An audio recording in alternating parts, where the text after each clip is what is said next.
진입한 자리를 보니까 제가 저항으로 이 표시한 구간에서 들어갔거든요. 왜 저항에서 진입을 하냐? 자, 제가 어떤 관점으로 들어갔냐면 최근에 이런 움직임을 보면 강한 상승을 만들고 나서 여기서 좀 횡보하고 있거든요. 횡보하는 자리에서 진입 자리를 찾는 게 좋은데 그래도 제가 좀 위에서 들어갔죠. 그랬던 이유는 제가 이때 차트를 보니까 최근에 움직임이 이렇게 저점을 올리고 있구나, 고점도 좀 올리고 있구나, 이런 식으로 만들고 있잖아요. 이렇게 만들다가 이 매물을 다 소화하면 이렇게 강한 상승을 만들 거다, 그런 예측을 한 거죠. 그래서 비중 11% 정도 되는 2만 달러를 진입했습니다.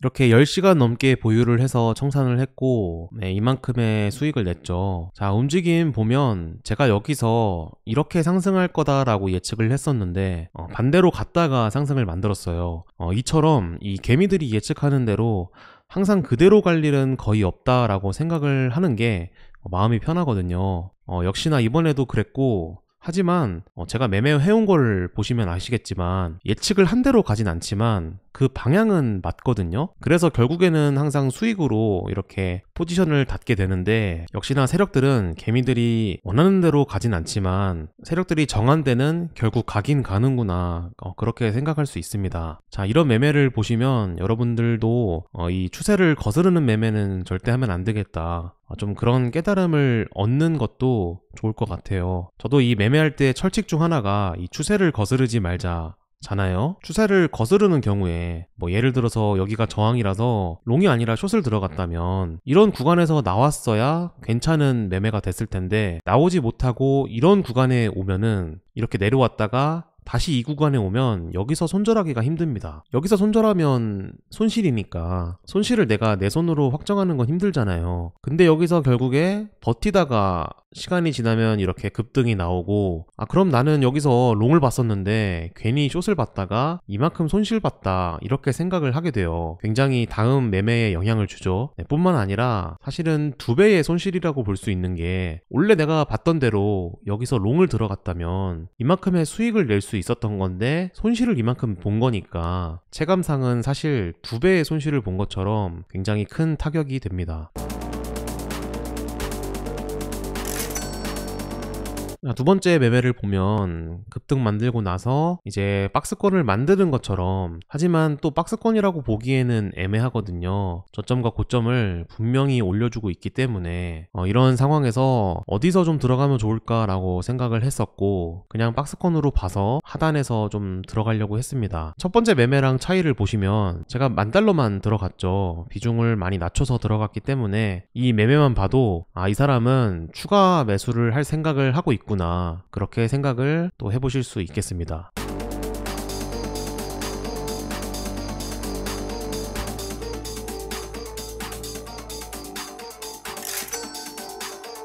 자, 그래서 이런 구간에서는 청산을 못하고 이제 손실 구간으로 갔는데 어느 정도 내려왔다고 생각을 해서 두 번째 진입을 했습니다.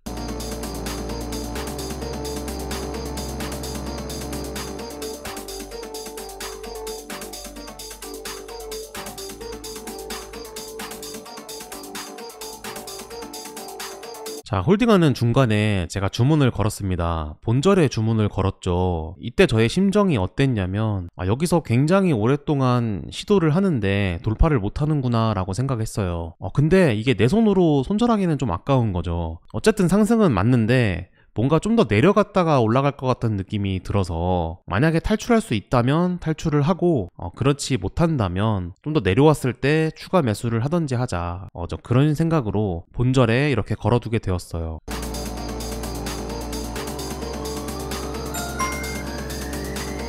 자, 그리고 다행히 지지선 터치하고 바로 급등 보여주죠. 일단 본절에 나왔거든요. 본절에 청산은 했는데, 자, 다음 움직임을 보면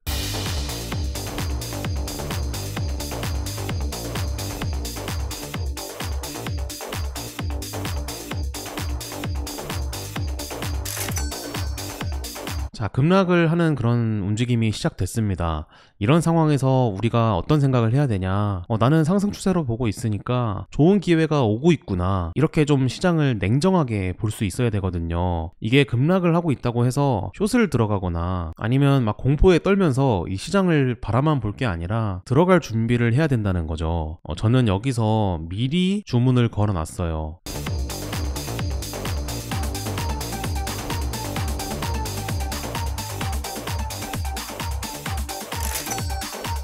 자, 그리고 더 내려가면서 두 번째 주문도 체결이 되었죠. 저는 이때 자고 있었습니다. 지금 새벽 시간대죠.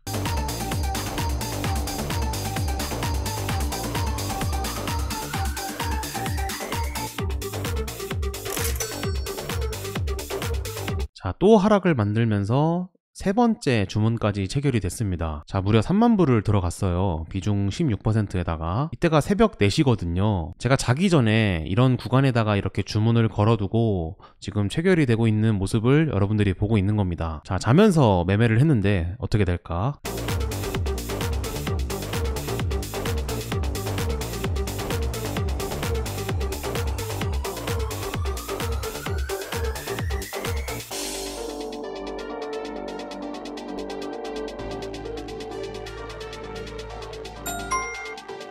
자, 자면서 매매를 했어요. 오전 9시쯤에 익절을 했는데 일어나서 보니까 여기서 이렇게 V자 반등을 만들었더라고요. 이런 식으로 만들었으면 뭐 더 기다려봐도 됩니다. 강하게 내렸다가 강하게 올렸던 거를 V자 반등이라고 하거든요. 이 바닥을 만드는 패턴 중에 그래도 쉬운 패턴이 이 V자 반등인데, V자 반등은 사실 눈으로 보면서 들어가긴 힘듭니다. 왜냐하면 이렇게 빠른 시간 이내에 이 패턴이 완성이 되기 때문에 내가 눈으로 보고 있다가 들어가는 건 힘들어요. 그래서 이 지지선들을 잘 파악해 놓고 그 구간 부근에서 분할 매수를 걸어 놓으면 이렇게 체결이 되면서 V자 반등이 나오는 거죠. 자, 이 지나간 차트를 트레이딩뷰로 보시면 이 구간입니다.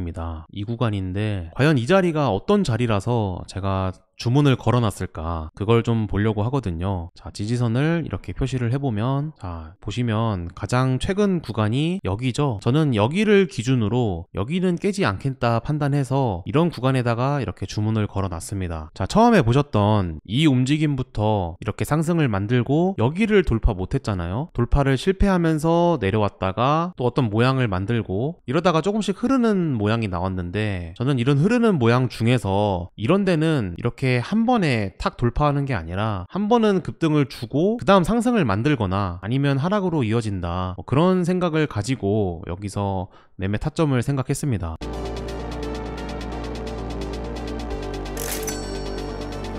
자, 이번 매매도 제가 주문을 미리 걸어놨습니다. 이때는 이제 오전 8시 정도, 이제 9시 정도 되는 시간인데, 이때의 움직임도 마찬가지로 이제 하락이 이렇게 급해지고 있는 그런 시기였어요. 요즘 비트코인 움직임 특징 보면 이렇게 지나치게 하락을 한다 싶을 때 어느 순간부터는 갑자기 또 지나치게 상승을 만들거든요. 또 반대로 지나치게 상승을 하는 것 같다 싶으면 또 꺾이는 것도 지나치게 하락을 하는 경우도 있으니까 요즘 이 단타할 때 비트코인 시장의 특징을 이 정도 이렇게 알고 있는 것도 매매에 도움 될 겁니다.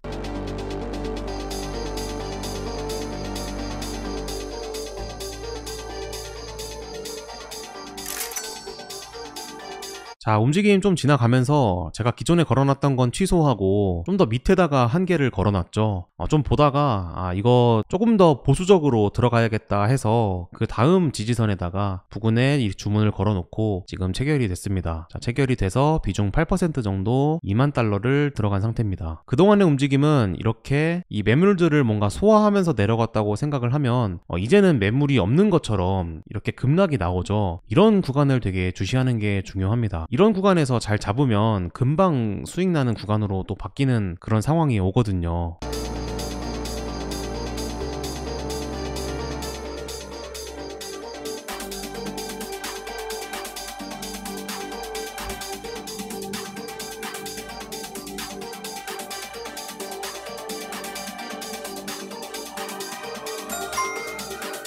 자, 이렇게 포지션을 청산했는데 사실 여기서 청산했으면 좋았을 거예요. 근데 제가 지난 매매에서 V자 반등에서 좀 이렇게 큰 상승을 받다 보니까 혹시나 이번에는 그런 상승이 나오지 않을까 생각을 했는데 그런 움직임이 나오지 않게 되면서 저점을 오히려 한번 낮추고 다시 반등하는 그런 움직임에서 적당히 청산을 했습니다. 자, 이렇게 해서 2,300불 정도 달성을 하고 여전히 출금은 2번 한 상태입니다.